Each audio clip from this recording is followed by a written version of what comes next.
Hey guys, it's Cugsley, and welcome back to another video. I am making this because I have some cool news regarding an update about the customization of controls logic that I made a little while ago.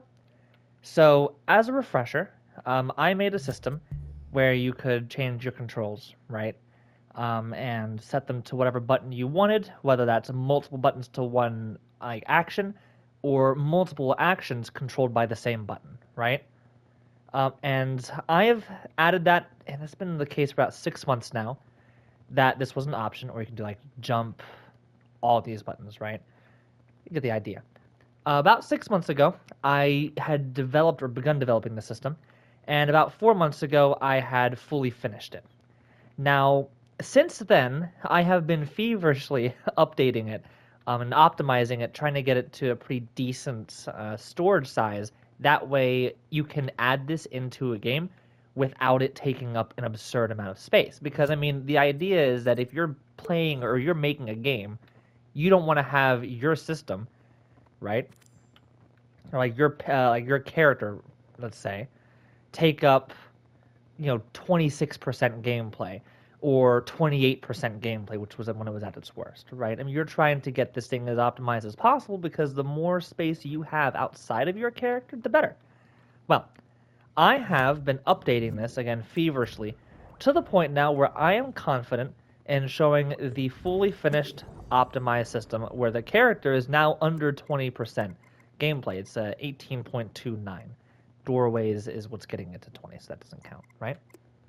And I'm going to show how it works here, and I'm going to go into some pretty good depth, and I'm actually going to show you the process of designing a input router system from scratch, because I already have this here. The control menu is fully functional, and it is integrated with the player's main control chip, right? But this here was built in-house inside of the actual player as I was going, and I'm going to show you how you can make this yourself, and I'm actually going to make a version that can be used, and I'm going to make it public. So, let's begin. The main idea, and I should also let you know, this whole system here, if you do 10 different actions with 14 possible buttons per action, the total logic that costs is 2.97%. Here it is, 2.97. Wires and animations is 2.61. So it's actually the cheapest possible input router on Dreams as I'm currently aware. So let's begin. I'm going to make this, and then I will upload this video here once I've finished, and I will upload this asset that can then be used by whoever wants to. Now, mind you, I am not going to include the menu system, right? However you want to make the menu controls so that you can set up, different actions however you want, you can. This is mainly going to be, pardon me, this is mainly going to be the internal processing, and it's going to be just the execution of actions, all right? So, there's a few components here. Let's expand this. And I'll go step by step. The idea, and I'll explain it as I go, is that you want to have, as I've heard it's called, an abstraction layer between the actual input that you have and the output that you have. So let's just make an output, and we're going to say action 1, okay? So action 1 activates, right? If I just wire X straight to action 1, it'll work, right? But then if I want to say have square be action 1, I have to go back in and rewire this, and well, the player can't do that. So you need to make an abstraction layer where you define on your own terms how different buttons work. Now, what I used were 1s and 3s for this because they create a unique kind of like matrix of values that you can then use to process and determine what buttons are being pressed when and how many. So let's get a calculator going. And I'll explain as I go, but first things first, to keep it optimized, there's a few ways you can do this. You could say get a value slider, right? And you could set the value slider to, I don't know, 1 million, right? And then every time the, there you go, and every time the player presses X, It powers on this value slider, which then goes wherever it needs to go. And then you do that for every single button. Not very efficient. You can actually combine that. Get a calculator, set the operand 1 to 1 million, and then just wire, say, X into that. And this is going to be the actual exact layout that I use. So square would be 100,000. Here we go. Circle would be 10,000. No, triangle would be 10,000. Circle would be 1,000. Oh, there we go. Okay. R1 would be 100. Oh. Let's see. R2 would be 10. And then R3 would just be 1, actually. So you have this little setup here, right? And let's get things going. So triangle, circle. Okay. R1. Did I pass it? Oh, yeah, here it is. R1. For R2, you're probably going to want to have some kind of buffer zone.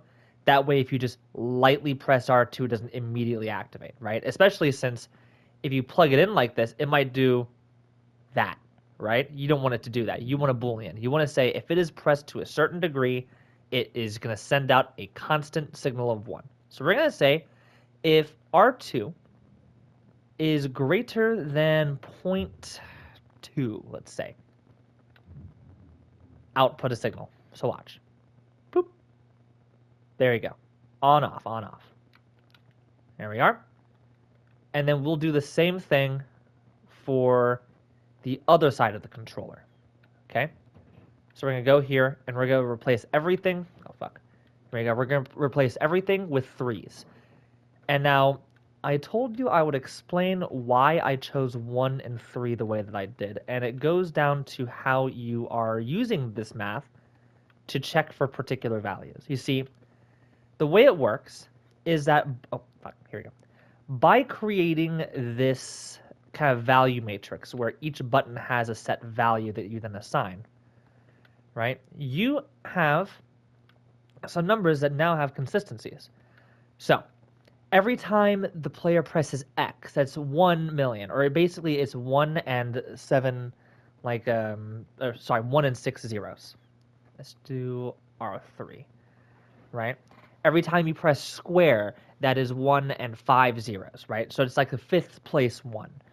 The zeros are more so just there to kind of have determined kind of like a placement. Well, I could then say, well, if you have action 1 set to 1 million or 1,000,000, right? Because we're not treating it like an actual 1 million number. We're going to split the digits. We'll get to that point, right? You could say, well, if action equals 1 and input equals 1, then activate. But then what happens if you press the down button, right? Well, down button equals 3 and action equals 1, don't do anything. But what if you press 3 and 1 and that adds up to, say, 4? Well, then you could say, well, if action equals 1 and input equals 1 or 3, then do that. But then you have to do or 3 or 1. It's a whole bunch of things, right? Like if action equals 1 and input equals 3 and 1, you have to take the smaller one. Or if this equals 3 and it's 3 and 1, you have to then take the larger one. So there's a lot of complicated like exception cases you have to go for, right? This simplifies it. What this does is this says that if you have a value that's currently set in here, right? Let's say the player, and I'll actually generate a random value so you can see it as it happens, because that might be easier to explain. So down, left, up, right, L1, L2, and L3. There we go. You get a number, okay? When you make your inputs, you get a particular number between 0 and 4,444,444. So, for example, I'm going to press X up square R1 L2 and triangle. And there we go. So you have 1143101, right? You have a unique value here that is determining what buttons are pressed. And you can tell exactly what buttons are pressed here based on the values. 1 is always going to be the right side of the controller, and the digits place tells you which button on the right side it is. 3 is always going to be the left side of the controller, and it's going to tell you, based on the digit place, which button that is. 4 is saying that both buttons are pressed, so right and left, and the digit place tells you which button, right and left, is placed, or both are like pressed down, right? So you get a very unique number. Now what you can do then with this information is you can get an input router, and your actions will all have their own unique values assigned to them. So you're going to have over here like action 1, right? And action 1 might be assigned 1 million, right? And so you're going to add together the input to the value of action 1. And you're going to check for a pattern. If action 1 is 1 million, and you're checking for one, and you're adding this here, if you get 1 million plus 1 million, or 1 million, etc., plus 1 million, you end up with a 2 million, etc., right? So therefore, if we can find a 2 in any of the digits when adding in action and input, if you find a 2, that means there's a compatible match, and therefore execute action. If you press 1 and 3 here and get a 4, and you get a 1 here, you add that together, that's 5. Or if you do a 3 here, you add that together, that's 7. Or if you do a 3 and 3, that's 6, right? Or if you do a 4 and 4, that's 8. All those compatible options basically says if you get a 2 or if you get a 5 or up is how you would track this. So here's what it's going to look like. You're going to get an input router, or you're going to make an input router, and you're going to do it like this. So you're going to get, first off, a calculator, and you're simply just going to take, and I'll show you how to optimize this further, but we're going to do this just kind of straightforward for now. You're going to take the action value, and you're going to take the input value, and you're going to add those together. All right? So now you have a unique integer that you can then split up. So we're going to do that. We're going to do remainder. And the way we're going to do this, 1, 2, 3, 4, 5, 6. And we're going to get a regular calculator for division right here. And let's divide this by 1 million. And we're going to do some tests to make sure I'm doing this right, because it never hurts to test stuff out. So let's set this to the maximum, and we're going to just set this to an easy 1, 2, 3, 4, 5, 6, 7. So I can check and make sure each digit is correct as I'm parsing it. Right?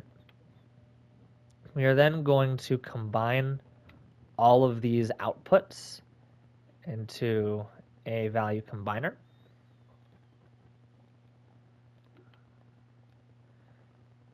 Now, you don't actually have to round down for this, but for the simplicity's sake, I am going to round this down while I'm checking it to make sure that I'm checking to see that whole numbers are presented and they are the numbers I'm expecting.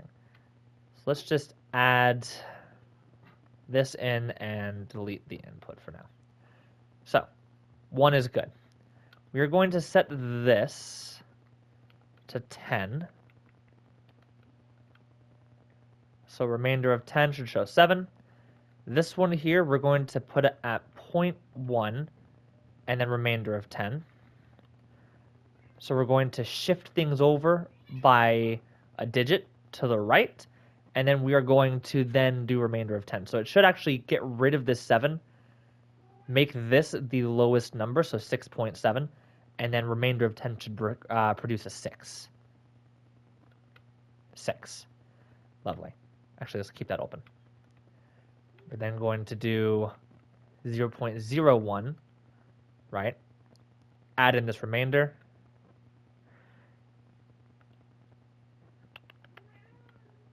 Oh, shit, and 10.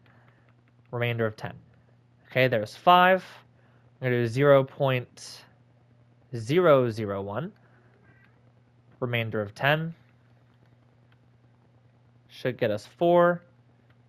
We're just going to keep adding zeros. 0.0001, remainder of 10. And even though it shows 0 here, it does retain the value that you input in manually. So it'll keep it as is. Okay. Oh, shit, my bad.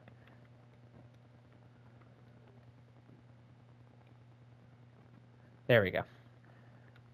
And then 1, 2, 3, 4. I think it's 4.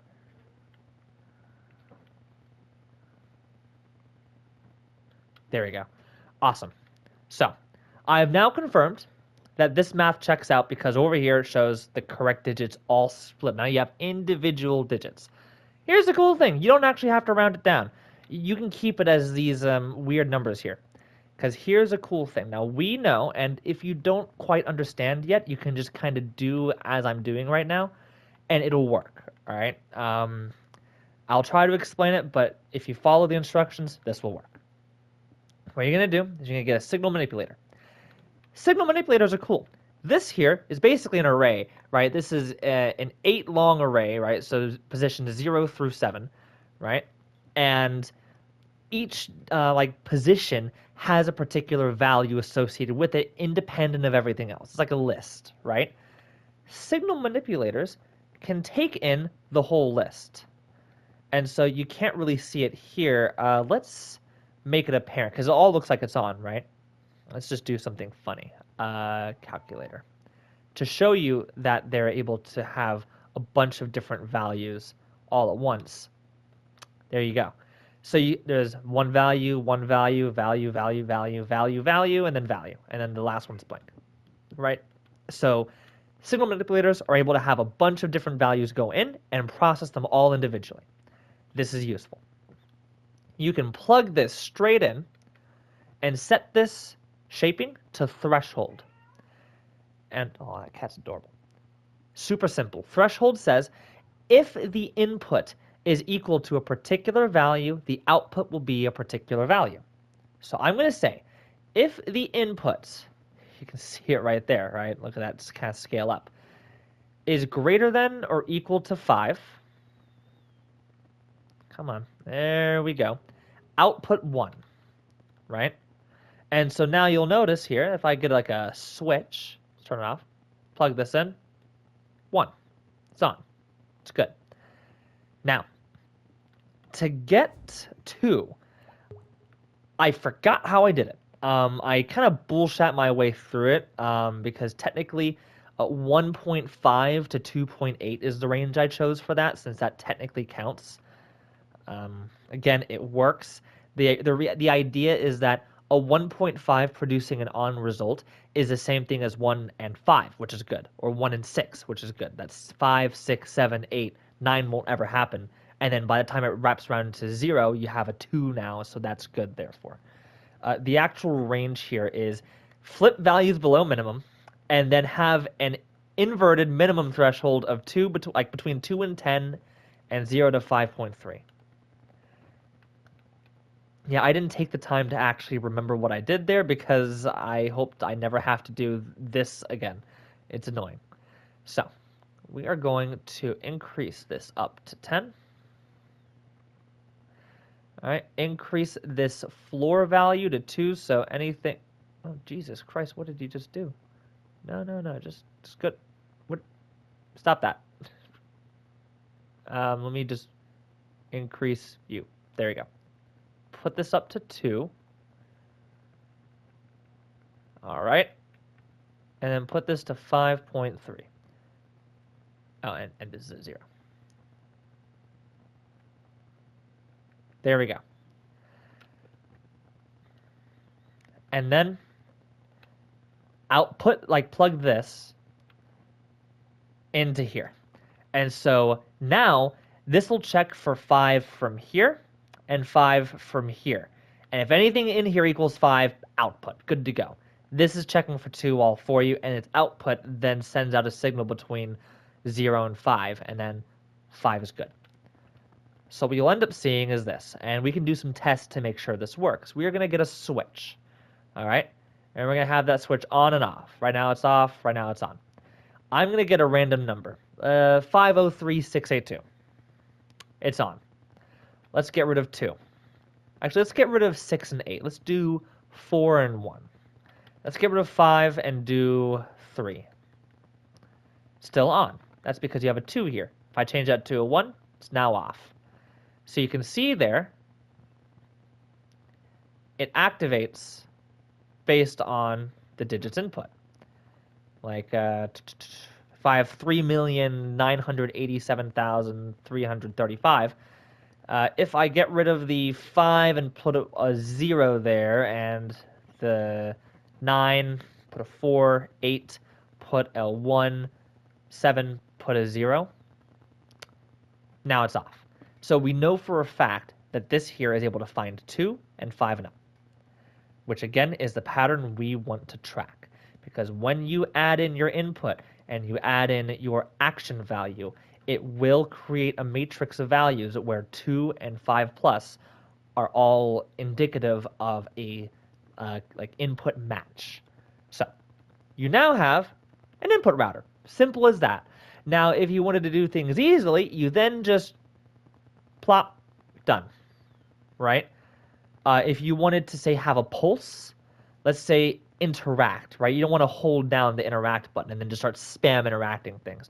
You put this into a signal manipulator, you put that on pulse, maybe like 0.1, and you plug it in. So now it'll work. If we set this to, say, well, floor is 0, maximum is 4,444,444. If I set this value to, say, 300,000, right?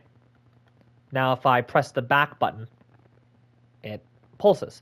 If I then change this to 1 million, when I press the X button, it pulses. So you can see now that depending on what value this is, different buttons will activate this. So now you have a computer here that's able to say whatever value you input, it'll check it with the value that it's looking for, and it'll execute it if it does, if it's good to go. That's all the programming you need. That's it, right? You get a bunch of these, so let's do 10 actions, right? 2, 3, 4, 5, 6, 7, 8, 9, 10, okay? And I'm going to name all of these, therefore, different actions. So we're going to have, action 2, action 3, action 4, etc. So let's whip this and then change that to 3, 4, 5, 6, 7, 8, 9, and 10. Voila, now they're all labeled, all right? So, one way you could do this, right, and the way that most people are probably going to settle for, because it's minimal, kind of the changes that you go from here, is you would have an input router for every single action. So 2, 3, 4, 5, 6, 7, 8, 9, 10. Now, if you're particularly greedy with your like thermo, right, and you're trying not to use too much gameplay thermo on this thing, then you might immediately notice a glaring issue. You have 10 of these things, all doing different checks right now simultaneously, where maybe they don't need to be, right? I mean, you can already see things are building up here. I will show you kind of just how much gameplay this is, right? After I'm done wiring this up. So, therefore, it would behoove you to ask the question, is there any way we can simplify this? Make it take up less space? I mean, there's all of these wires going into these calculators here, right? There's got to be some way we can, I don't know, share it maybe. The answer is yes.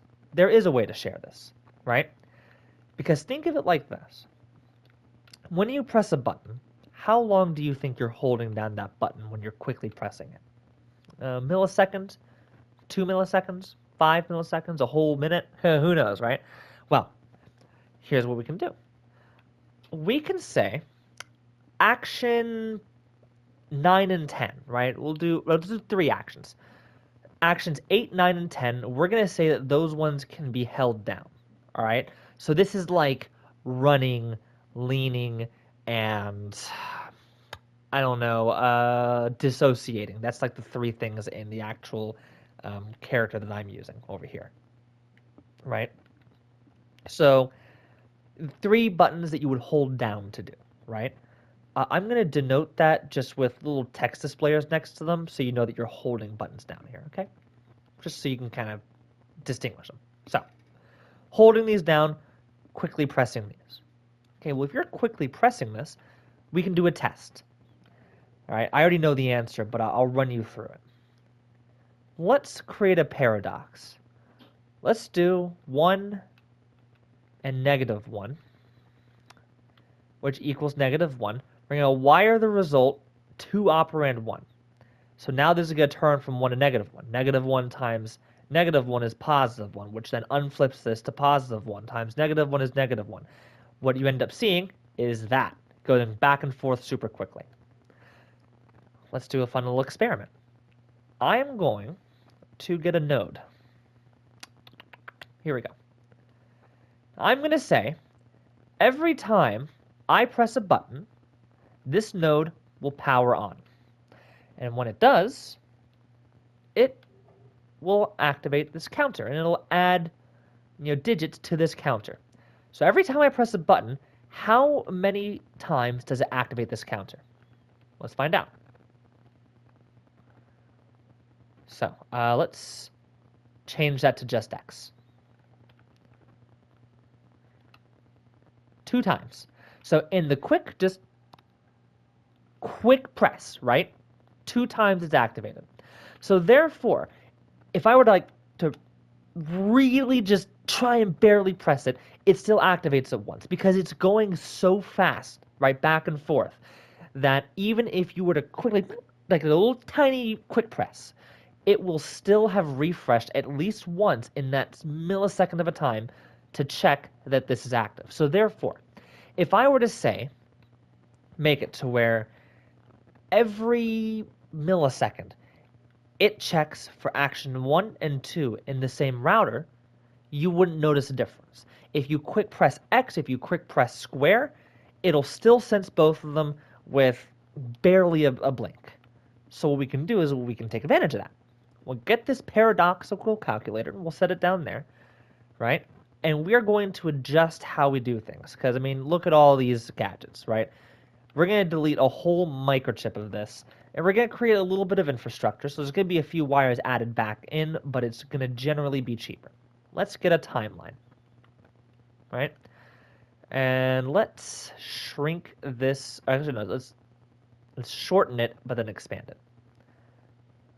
All right, now you can start to see the millisecond kind of segments here. So we're going to make it really short, literally just 2 segments, right? We're going to connect the result to this position. Now you see it going back and forth rapidly. It's kind of hard to look at, so I'm going to cut that off for now. Let's take action 1, and we're going to create a node, okay? Now we need to control for 2 things. We need to control what value is sent to this router and what value this router sends back out to, all right? That way there's no crossing of wires. So we're going to label this node as A1 and A2. Action 1, action 2. So action 1 will go to this node, and then it'll feed into this calculator. So anytime this is active, send the value of action 1. Anytime this is active, send the value of action 2. There you go, done. Now, we're going to add in 2 more nodes, and I'll actually color them differently. We'll do green, okay? And we'll keep green. We're not going to relabel these as A1, A2, but green is going to be the result. We then take this signal, and we plug it in to both of these. All right, same signal going in, but they are alternating in terms of which one is active. So what I can then do is this. We'll have action 1 right here, action 2 right here. Okay? A1, A2. Now you're going to notice something very quickly. It works, first and foremost. Like if I set this from 1 million to 100,000, so x and square, right? X, let's make sure it is fully functioning. Oh, almost forgot to add the alternator. There we go. X square. It's not working though, is it? Let's see why not. That's because this isn't on the edge. There we go. X square, X square, X square, both together. None, one at a time. They both work. Quick thing though, it's rapidly alternating between them, so it doesn't really work very well, does it? Here's what we can do. We can then get a combiner, and we can add in, let's just do 8, right? We can add in this, because we're going to have a lot of things alternating back and forth. And there's going to be, with this here, there's going to be 3 standard, and then there's going to be, I think, 1 triple alternator, right? 1, 2, 3, single one that's live, and then a merged 3. Yeah, okay. So let's really quickly actually do this for the remainder too, right? And I'll show you kind of what to expect. So let's delete this one, delete that, and we're going to add in, look at me, there we go. We're going to add in some more actions. We're going to add in 3 and 4, right? 3, 4. 3 and 4. Now I'm also keeping all the labels here vague, so that way if you want to implement this into your own creation, you don't have to worry about it, relabeling everything yourself. Okay? So, we're going to, again, wire these to the input router, and we're going to have it alternate between 3 and 4. We're going to take the result. We're going to plug it into both of these. 3 and 4. So, okay, now we have 4 of these. So what am I going to do? How am I going to stop these from blinking? Super simple. Get a signal manipulator, plug that in, right? And noticeably, let me plug this back. And there we go. Noticeably, still doing crazy stuff. We're just going to do custom remapper, and we're going to add in smoothing. All right, let's do that. And so it's kind of working now. But what you end up seeing is this. Let's actually get a value slider. We want the value here to be 1. No more, no less. 1. What does it equal? 771. Super simple. We just need to amplify the output now. We can do that by 2 ways. Increasing the output, decreasing the input threshold. So let's set that all the way down to the smallest we can get it. Literally 0.01. Let's set the output all the way up to 1,000. And the reason I'm putting it so high is because the higher this is, the less this has to be. So we can do 0.05, let's say. Still pretty fast. 0.02.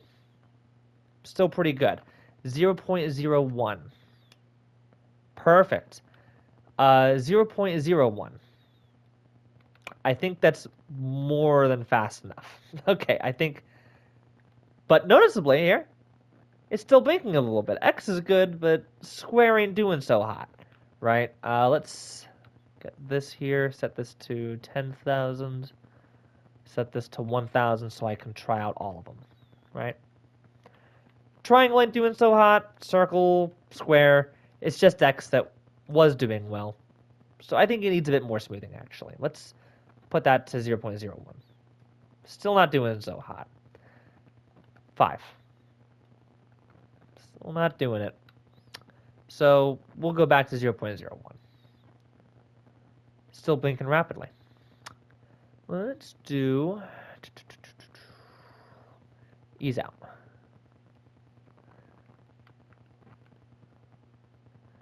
Still going at it, huh? Let me make sure I'm doing this right as well. I'll actually reference my citizen here. What are you doing there? Because I have that same thing here. And because I am rebuilding this live, I'm not paying the most attention to what I'm doing. Oh, I did it to 1000 shaping.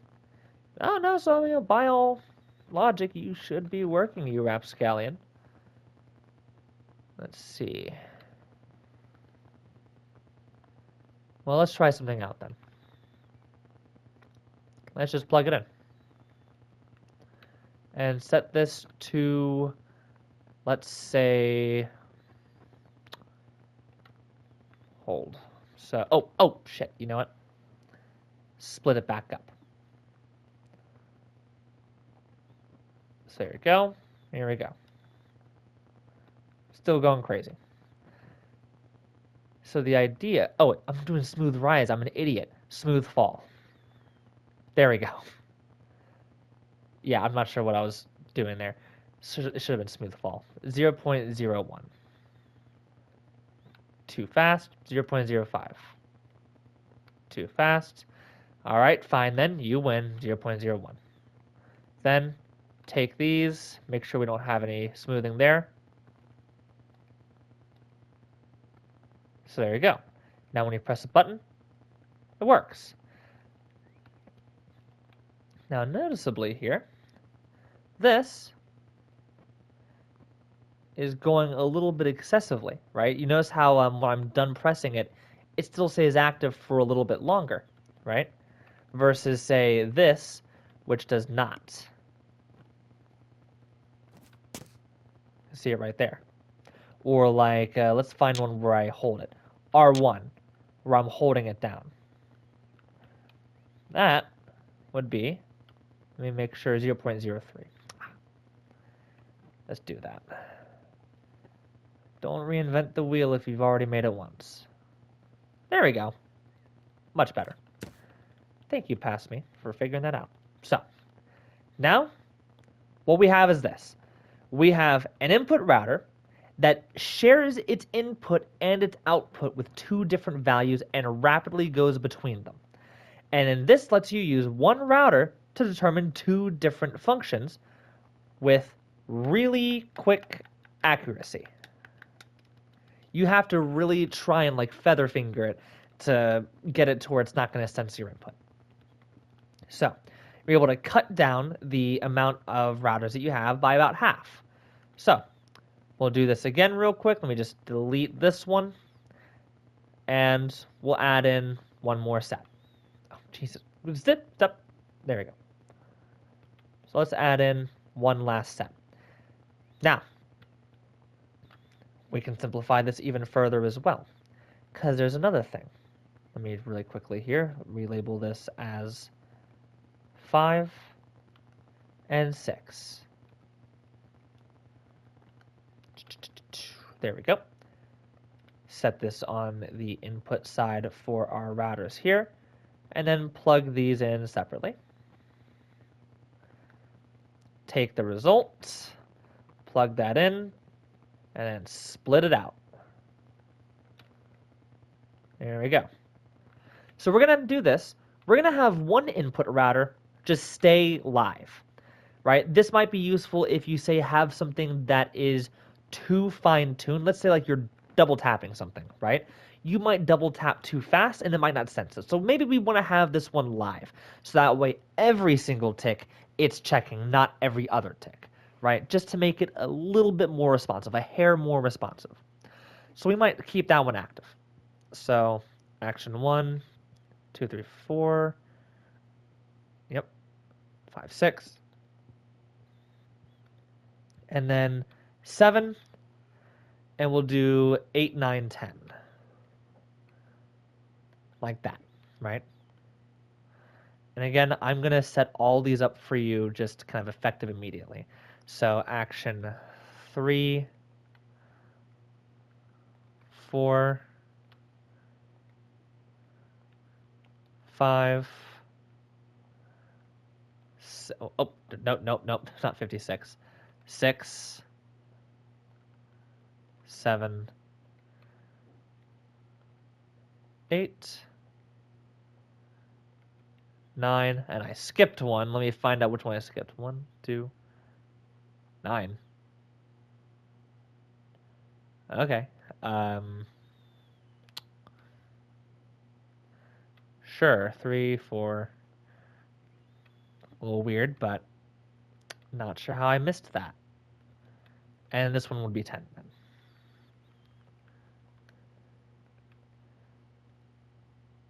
There we go. Better. So we'll say connect all these to it, right? These are our rapid alternating kind of inputs, right? And these are currently not all set to the proper values. So some buttons are doing, like X is activating 2 different buttons at the same time, right? So our live input, we'll just go straight to. Simple as that. There we go. These ones, however, we can be a little bit, have a little bit of fun with. We want to check every 3 ticks. So, because again, you have to hold these buttons down anyways. So you have a bit more leeway to have it check a little bit less often, because if you're holding the button down, it's not like you're going to be doing a quick press. If you quick press the run button and let go, then you're not going to run. You're just going to do like a quick step forward, right? So, not very important. What we'll do is this. We'll have a counter here. We'll say if the counter is full, reset it to 0. We'll take this calculator. We'll add it to the plus. Set this counter to 2. It's going to do that now, right? What we'll then do is let's get another one of these.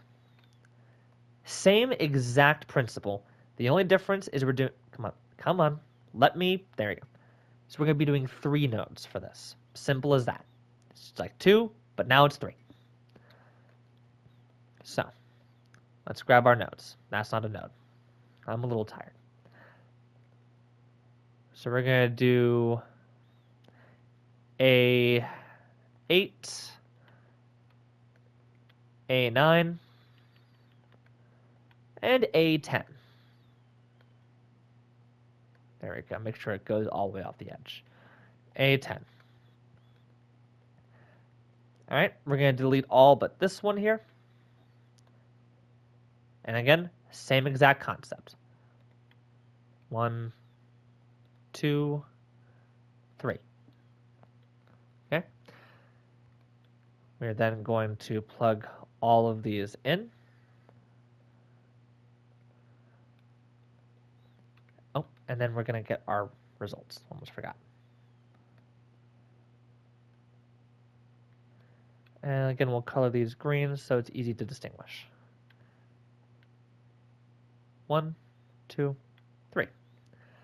And then simply put, we will connect these directly to, and we're actually going to do this. I will actually plug these in here, except for the fact that I only have 2 slots available, so I might not be able to do that. All right. In that case, we'll just plug them in directly like this. Okay. And we will set these again to 0.1. Come on, work with me here. Work with me here. There we go. Then 0.03. So I'm actually going to set these all to their actual buttons correctly so we can test this properly. So this is going to be, that's 1,000, this is going to be 100. This is going to be 10. This is going to be 1. And I'll set this as, let's do L1, so 300. Let's set this to L2. It's going to be 30. And let's set this to the right button, which is going to be 3,000. So watch. Right button. It's not doing it. Oh, fuck. I forgot to connect this. I was going to say it's not doing anything yet, so we should check that out. Let's not do count. Let's do count progress. That should work. So now you can see it alternating by 3. So notice here, however, it's actually doing both. So what we're going to do here does actually have to go by 3 because I thought 0 would do it. Okay, no. So there we go. And then what was the other button? We have right R1 and or sorry, L1 and L2, right? Right. That's going to be L2 and L1. So L2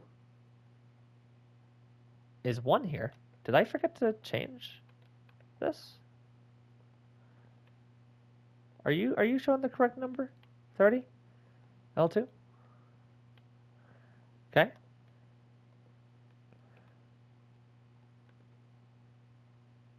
Okay, now you work. That was weird. I'm not sure why I wasn't doing it before. Okay, cool. So, noticeably though, it's a little slow, right? So let's see here. If I do...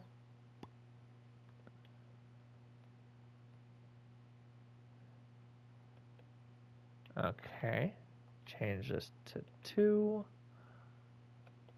There we go. And then, perfect. So now it's checking each of these really quickly in rapid succession, right? 0, 1, and 2. 0, 1, 2, 0, 1, 2 rapidly. And what we end up with is this. Check that out. So now you have an input router. You have 5 input routers doing the work of 10 different checks. Yes, you have a lot of like wires going in and out here. You can kind of consolidate it, like you can move this triple checker inside of this here to at least make it a little bit easier to kind of like look at. And these wires just go straight to, these go straight to. Like you could, I don't know, probably put these in here as well if you wanted to keep it simple. Do not put these variables inside of here because then these variables are turning on and off rapidly, and if you make a change to the variables while they're like off in that like millisecond, it will not update the variable. So do not turn off these variables. They need to stay on at all times. Never turn them off. So now it's a little bit neater, right? You can't really put this one in any microchip because it's split between a bunch of them, so you just kind of leave this ugly mass right here, right? I mean, you might say do this to make it a little bit neater, but there's only so much you can do. But yeah, so now you have 5 input routers doing the work of 10, right? Your input routers are pretty efficient. Take the value, split it, combine it, check it, send out. Simple as that. All that you have to do then, going forward, is create the menu that you want to have that lets you assign values as you want them. And again, the values are like this. If I get, is there like a DualShock controller? Controller, maybe, I don't know. Maybe someone has modeled one. I haven't modeled it, so I wouldn't be able to tell you. Okay, here we go.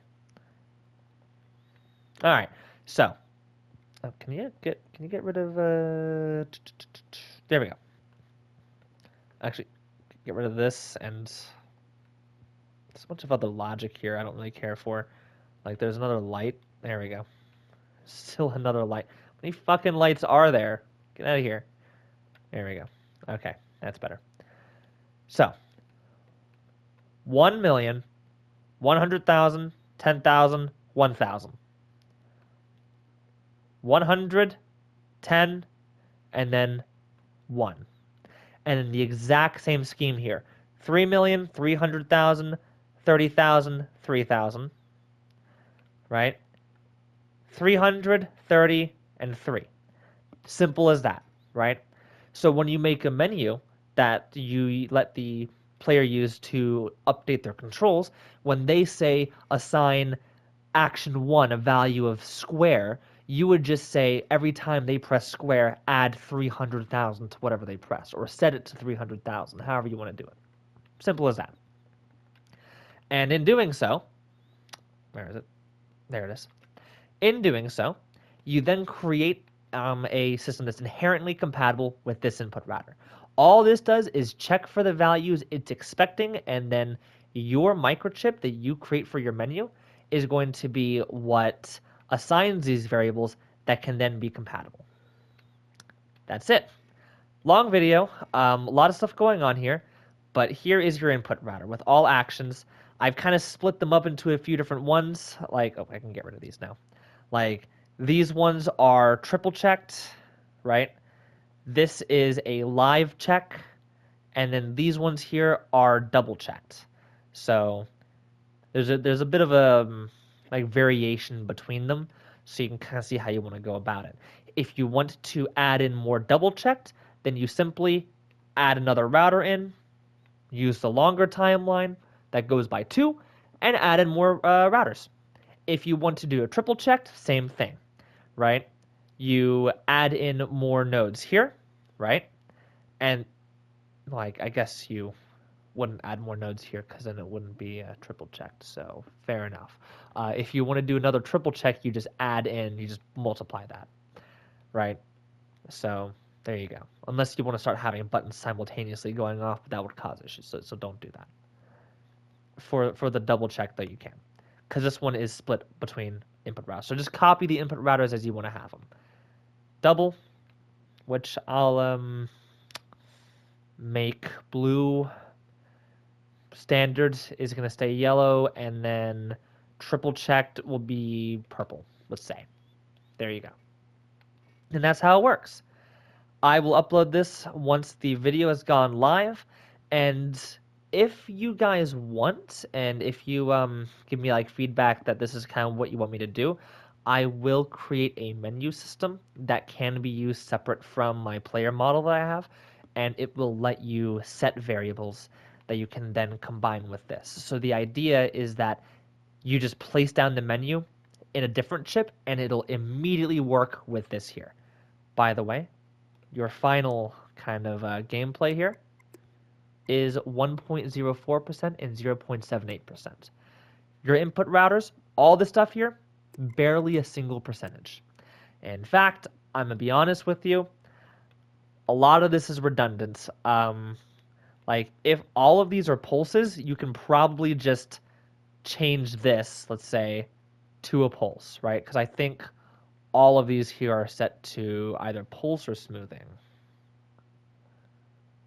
Looks like they're all set to smoothing, which means in all actuality, you don't need these. If you want them to pulse, you add in a signal manipulator. If you don't want them to pulse, don't add a signal manipulator. No need to. It has all the smoothing it needs already. So you do that, and our thermo is now at 1.01. There's already smoothing here. There's not enough for us to really put it into another bit. Yeah, that's about as good as I can get it.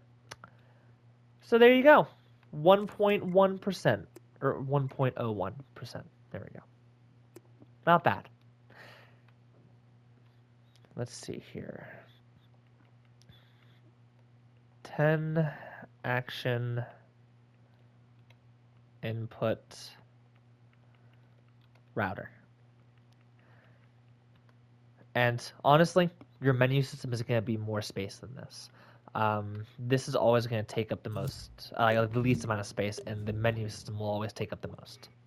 In fact, the last thing I'll show you real quick, this is actually, again, named the same thing, 10 action input, and then router. Last thing I'll show you is the comparison of the menu system versus the actual input router system.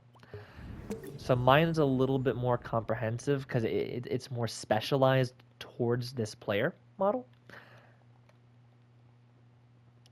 But here's what it looks like. This is the menu. This is the input router. And you can see here that the way I do things are a little bit different.